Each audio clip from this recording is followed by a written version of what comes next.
1000 2000 அப்படின்ற எண்ணிக்கையில் வேலையாட்களை பணியாட்களை வேலையை விட்டு அனுப்பிச்சிட்டு இருக்காங்க. எல்லாருமே சாஃப்ட்வேர் படிச்சுட்டு எல்லாருமே இங்கே கம்ப்யூட்டர் பேஸ்டு எஜுகேஷன் படிச்சுட்டு உள்ளே போய் ஜாப்ல நுழைஞ்சதுனால டிமாண்ட் அண்ட் சப்ளை அந்த கான்செப்டில் நிறைய பேர் வரும்போது குறைஞ்ச சம்பளத்துக்கு ஆள் கிடைக்க ஆரம்பித்தாங்க.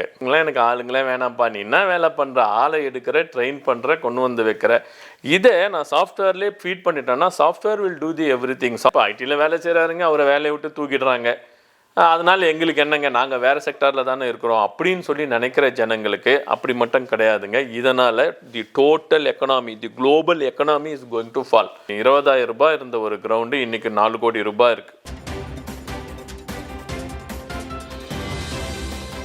வணக்கம், நான் உங்கள் வழக்கறிஞர் நாராயணன். இப்போது நம்ம மக்களை பயமுறுத்தி கொண்டிருக்கின்ற ஒரு அரக்கன்னு பார்த்தீங்கன்னாக்கா ரெசெஷன். இதனால் பல கம்பெனிகள், ஃபாரின் கம்பெனிஸ் ஆகட்டும், இந்தியன் கம்பெனிஸ் ஆகட்டும், டிசிஎஸ், விப்ரோ, ஐபிஎம் மற்றும் பல ஐடி கம்பெனிகள் அமெரிக்காவிலிருந்து ஆர்டர்களை பெற்று அமெரிக்காவுக்கு எக்ஸ்போர்ட் பண்ணுங்க. 100% export orient unit software development companies எல்லாம் இந்த ரெசெஷன் ப்ராப்ளத்தை ஃபேஸ் பண்ணிட்டு இருக்காங்க.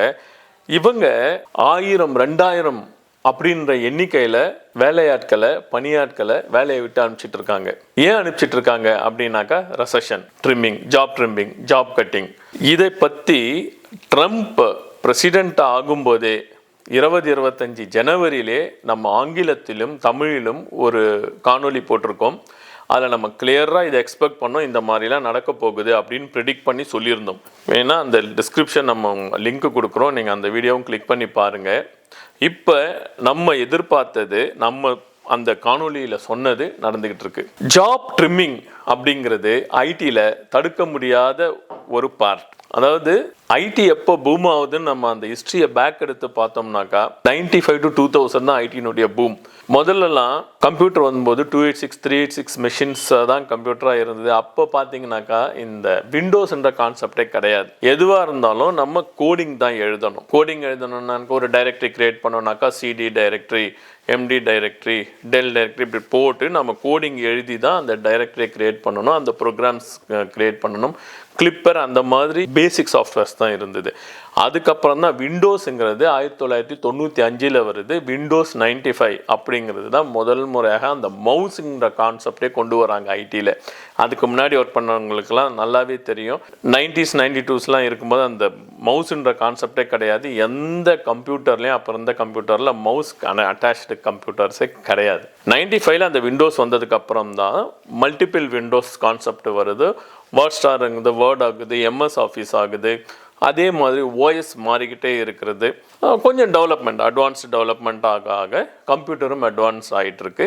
நிறைய பேர் தேவைப்படுறாங்க, நிறைய செக்டாருக்கு தேவைப்படுறாங்க. எந்தெந்த மாதிரி செக்டாருக்கு தேவைப்பட்டாங்கனாக்கா இன்சூரன்ஸ் கம்பெனிஸ், பேங்கிங் செக்டார்ஸ். ஏன்னாக்கா அப்போ தான் அந்த insurance companies, share market, banking, mutual funds இதெல்லாம் வளர்ந்து வருது.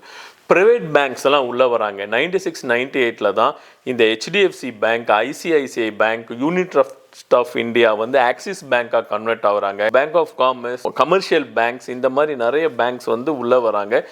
நேஷ்னலைஸ்ட் பேங்க், ஷெட்யூல் பேங்க்ஸ் இல்லாமல் இந்த ப்ரைவேட் பேங்க்ஸ், சிட்டி பேங்க் உள்ளே வராங்க.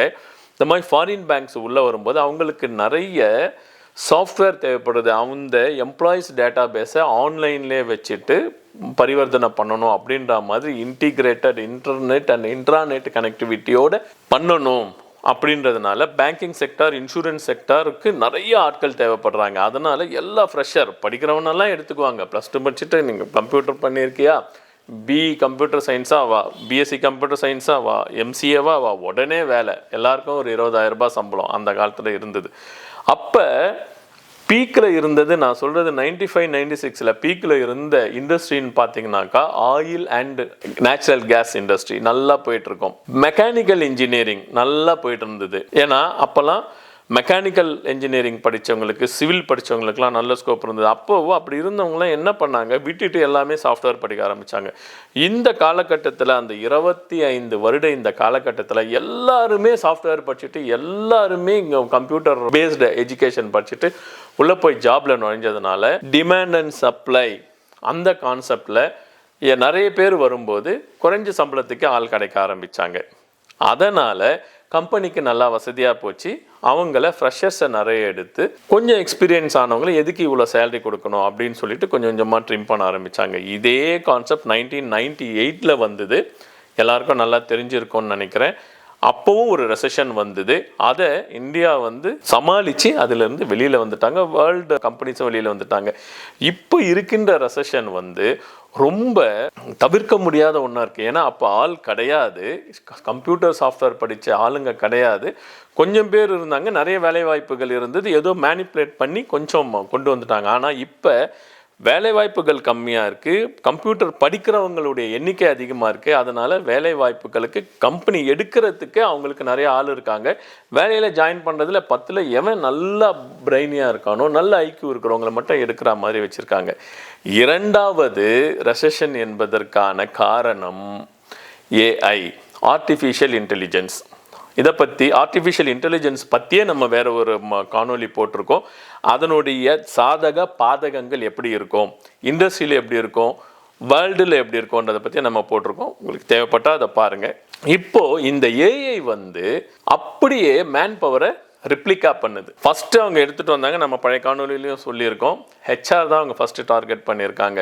ஹியூமன் ரிசோர்ஸ் டெவலப்மெண்ட், இவங்களாம் எனக்கு ஆளுங்களே வேணாம்ப்பா, நீ என்ன வேலை பண்ணுற, ஆளை எடுக்கிற, ட்ரெயின் பண்ணுற, கொண்டு வந்து வைக்கிற, இதை நான் சாஃப்ட்வேர்லேயே ஃபீட் பண்ணிட்டேன்னா software will do the everything. Software will scrutinise the biodata, software will scrutinise the resume, it will segregate the experience category of the பீப்புள்னு போட்டுட்டு அந்த இதை ஹெச்ஆர் அப்படி கொஞ்சம் கொஞ்சமாக ரீப்ளேஸ் பண்ணி தான் பாதி பேர் அனுப்பிச்சாங்க. அகைன் இப்போ கோடிங், சாட் ஜிபிடி அதெல்லாம் வந்ததுக்கு அப்புறமாக்கா ஆட்டோமேட்டட் ஐஏ சிஸ்டம் வந்துடுச்சு. இதில் உக்காந்து தான் தட்டி கம்ப்யூட்டரை தட்டி கோடிங் எழுதணுன்ற அவசியமே இல்லை. அப்போ என்ன ஆகுது, 10 பேர் செய்கிற வேலையை 100 பேர் செய்கிற வேலையை ஒரு ஏஐ சிஸ்டம் செஞ்சிருது. அப்போ இந்த 100 பேருக்கான வேலைவாய்ப்பு போயிட்டு ஒரு 10 பேர் இருந்தால் போதும். அந்த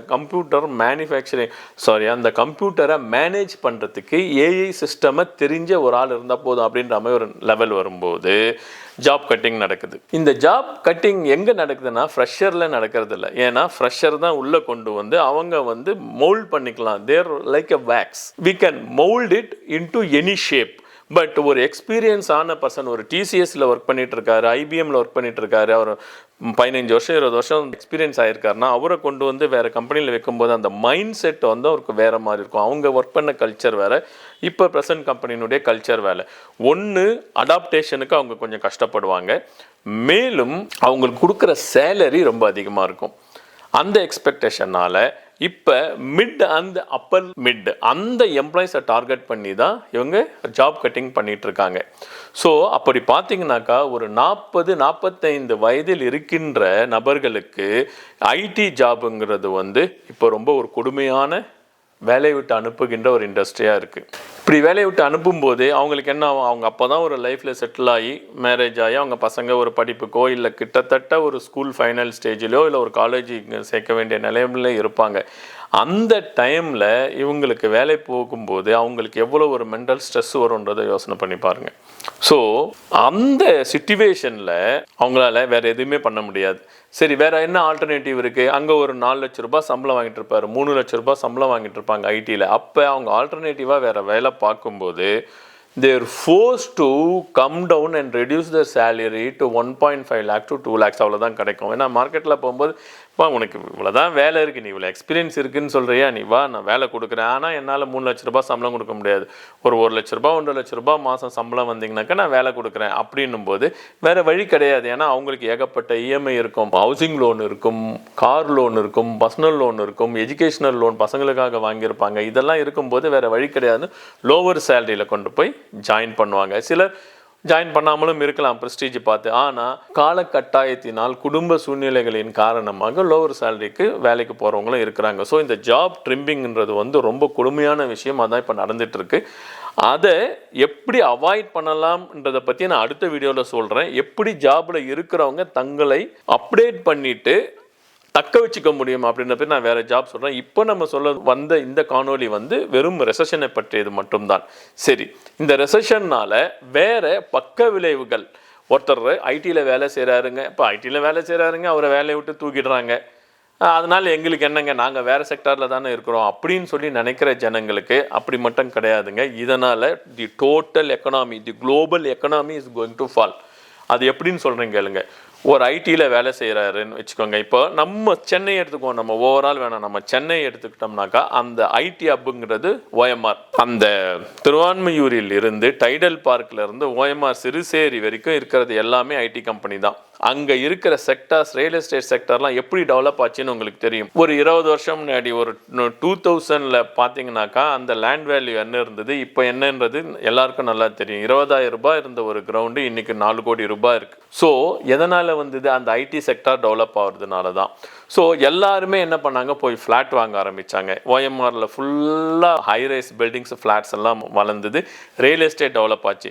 இந்த மாதிரி ஜாப் கட்டிங் ஆகும்போது ஐடியில் வேலை இல்லாதவங்களாம் என்ன பண்ணுவாங்க, ஸ்லோலி அவங்க வச்சிருக்கிற ஃப்ளாட்டை விற்க ஆரம்பிப்பாங்க. புதுசாக யாரும் ஃப்ளாட் வாங்க மாட்டாங்க. ஸோ இந்த ஹைரைஸ்டு லக்ஸுரி ஃப்ளாட்ஸ் சேல்ஸ் வந்து கம்மியாகும். நான் சொல்கிறது புரியும்னு நினைக்கிறேன் உங்களுக்கு. First economy real estate will go down. IT எம்ப்ளாயீஸ்னுடைய ட்ரிம்மிங் மேலும் நடந்ததுன்னா ஃபஸ்ட்டு அஃபெக்ட் ஆகுது ரியல் எஸ்டேட் கம்பெனி தாங்க. ரியல் எஸ்டேட் அஃபெக்ட் ஆகும். அவங்களால பையிங் கெப்பாசிட்டி நிறைய இருக்காது. 75 லட்சம் ரூபாய், 1 கோடி ரூபாய், 1.5 கோடி ரூபாய் கொடுத்து ஃப்ளாட் வாங்குறது. ஏதோ ஒரு மேனுஃபேக்சரிங் இண்டஸ்ட்ரியில் போயிட்டு வேலை செய்கிறவங்களால அவ்வளோ சேலரி வாங்க மாட்டாங்க. அந்த மாதிரி ஃப்ளாட் வாங்க முடியாது. ஒன்லி ஐடியில் இருக்கவங்களுக்கு தான் நிறைய சேலரி, அதனால் அவங்களுக்கு அந்த ஃப்ளாட் வாங்க முடியும். இப்போ ஐடியிலேருந்து தூக்கிட்டாங்கனாக்கா அவங்களால அந்த ஃப்ளாட்ஸ் வாங்க முடியாது. ரியல் எஸ்டேட் வந்து அப்படியே படிப்படியாக டவுன் ஆகும். The first economy, the main கண்ட்ரியினுடைய இன்ஃப்ராஸ்ட்ரக்சர் டெவலப் ஆச்சுன்னா தான் எக்கனாமி டெவலப் ஆகும். ஃபர்ஸ்ட் ரியல் எஸ்டேட் அடி வாங்கும். இரண்டாவது எல்லாம் நோட் பண்ணிக்கிட்டிங்கனாக்கா மோட்டர் இண்டஸ்ட்ரி, ஆட்டோமொபைல் இண்டஸ்ட்ரி.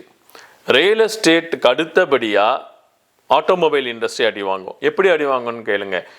இப்போ ஐடியில் இருந்தவங்க மட்டும்தான் ஆல்டோ கார் யாரும் வாங்க மாட்டாங்க, சின்ன கார் வாங்க மாட்டாங்க, ஹேட்ச்பேக் வாங்க மாட்டாங்க. எல்லாம் எஸ்யூவி, எம்யூவி, எல்லாம் பெரிய வண்டி. 20 லட்ச ரூபாய், 15 லட்ச ரூபாய் பட்ஜெட்டில் தான் எல்லாமே கார் வாங்குவாங்க.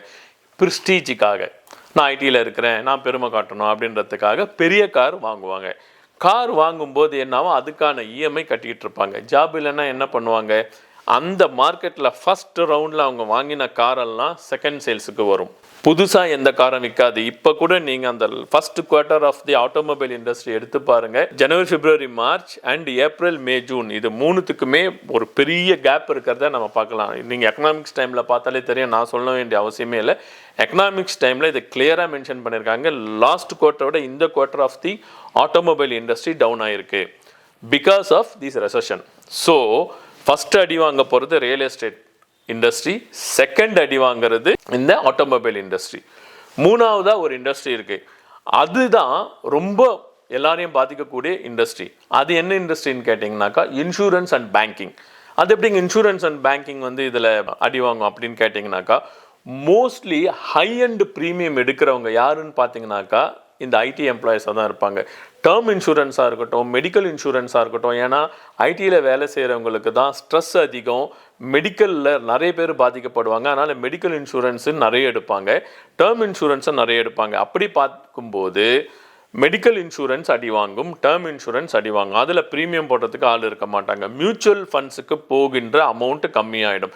Dead fund as well the normal fund, நான் ரெண்டுத்தையுமே சேர்த்து தான் சொல்கிறேன். ஷேர் மார்க்கெட்டு கொஞ்சம் டவுன் ஆகும், ரொம்ப டவுன் ஆகாது. ஆனால் இந்த மாதிரி insurance sector and mutual fund sector வந்து ரொம்ப டவுன் ஆகும். அப்படி டவுன் ஆகும்போது எந்த இண்டஸ்ட்ரி வந்து அந்த மியூச்சுவல் ஃபண்ட் அண்ட் இன்சூரன்ஸ் செக்டாரை தூக்கி பிடிக்குதுன்னு பார்த்தீங்கன்னாக்கா பேங்கிங் இண்டஸ்ட்ரி. பேங்கிங்கில் தான் உங்களுக்கு சேலரி கிரெடிட் ஆகுது. ஸோ பேங்கிங் இண்டஸ்ட்ரி அடி வாங்கும். பேங்கிங் இண்டஸ்ட்ரி அடி வாங்கும்போது என்ன ஆகும், மினிமம் பேலன்ஸ் வைக்க முடியாது பீப்புளால், கேஷ் ஃப்ளோ இருக்காது, பேங்க்கில் கேஷ் ஃப்ளோ இருக்காது, நிறைய அமௌண்ட் உள்ளே வர டெபாசிட்ஸ் இருக்காது, எஃப்டிஸ் வராது. ஸோ பேங்கிங் இண்டஸ்ட்ரி ஸ்லோவாக அடி வாங்கும். அதனால் 3 இண்டஸ்ட்ரியில் இருக்க எம்ப்ளாயீஸை ட்ரிம் பண்ண ஆரம்பிப்பாங்க. ஒன்று ரியல் எஸ்டேட்டில் இருக்கிற marketing and other people. Construction பண்ண முடியலைன்னா மார்க்கெட்டிங் பண்ண முடியாது, மார்க்கெட்டிங் பண்ண முடியலைன்னா கன்ஸ்ட்ரக்ஷன் நடக்காது, கன்ஸ்ட்ரக்ஷன் நடக்கலைன்னா கன்ஸ்ட்ரக்ஷனுக்காக இருந்த எம்ப்ளாயீஸ்க்கு வேலை வாய்ப்புகள் குறையும். So ultimately the IT industry is going to reduce the civil work, civil graduates. அவங்களுடைய சேலரி, அவங்களுடைய ஜாப் ட்ரிம் ஆகும். அங்கே ட்ரிம் ஆனதுக்கு அடுத்த இண்டஸ்ட்ரி என்ன சொன்னேன், நான் வந்து மோட்டார் இண்டஸ்ட்ரி சொன்னேன். ஆட்டோமொபைல் இண்டஸ்ட்ரியில் கார் மேனுஃபேக்சரிங் கம்மியாகும். பெரிய கார் வாங்குறவங்களாம் இருக்க மாட்டாங்க. சின்ன கார் வாங்கணும், மிட் சைஸ் கார் வாங்குவாங்க. பழைய கார்லாம் மார்க்கெட்டிங்க்கு வரும். அப்போ புது கார் விற்காது. அப்போ மேனுஃபேக்சரிங்கில் இருக்கின்ற, ஆட்டோமொபைலில் இருக்கின்ற அந்த ஜாப்ஸு கட் ஆகும். மூணாவதா banking sector and insurance sector. வேலையிலன்னா அவங்க மட்டும் எப்படி வச்சுருப்பாங்க, இந்த இண்டஸ்ட்ரியிலும் ஜாபை ட்ரிம் பண்ணுவாங்க. ஸோ ஐடியில் ரெசஷன் வந்ததுன்னா இந்த இண்டஸ்ட்ரீஸ் எல்லாமே மேஜர் இண்டஸ்ட்ரி அடி வாங்கும். ஸோ டோட்டல் எக்கானமி அடி வாங்கும். புரியுதுங்களா? It's a cycle. Demand versus supply. Demand நிறைய இருக்கும்போது ப்ரைஸ் அதிகமாகும். டிமாண்ட் இல்லை, சப்ளை நிறைய இருக்கும்போது ப்ரைஸ் கம்மியாகும். இதுதான் நார்மல் சைக்காலஜி, இல்லை நார்மல் சினாரியோ அப்படின்னு கூட எடுத்துக்கலாம்.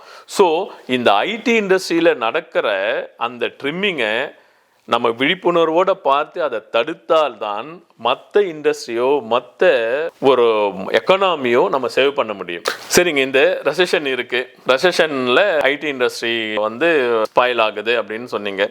சரி, ஐடி இண்டஸ்ட்ரியால் முடியல, அவங்களால வெளியில் அனுப்புகிறாங்க. அதனால் மீதி இருக்க 2-3 இண்டஸ்ட்ரீஸ் வந்து நமக்கு அதுவும் அஃபெக்ட் ஆகுது. அதனால் எக்கனாமி அஃபெக்ட் ஆகுது. இந்த ரெசஷன்னால் யார் யாரெல்லாம் பெனிஃபிட் அடிவாங்க? அப்படி ஒரு செக்டார் இருக்கும் இல்லைங்களா? இந்த செக்டார் அடிவாங்கன்னா ஒரு செக்டார் நல்லா ஆகும்ல. அப்படி இருக்கின்ற ஒரு செக்டார் என்னன்னு பார்த்தீங்கன்னாக்கா அது ஃபார்மசூட்டிக்கல் அண்ட் மெடிக்கல் இண்டஸ்ட்ரி. நல்லா நோட் பண்ணிங்க. நீங்கள் திங்க் பண்ணி பார்த்தீங்கன்னா உங்களோட பேக்ரவுண்ட் புரியும்.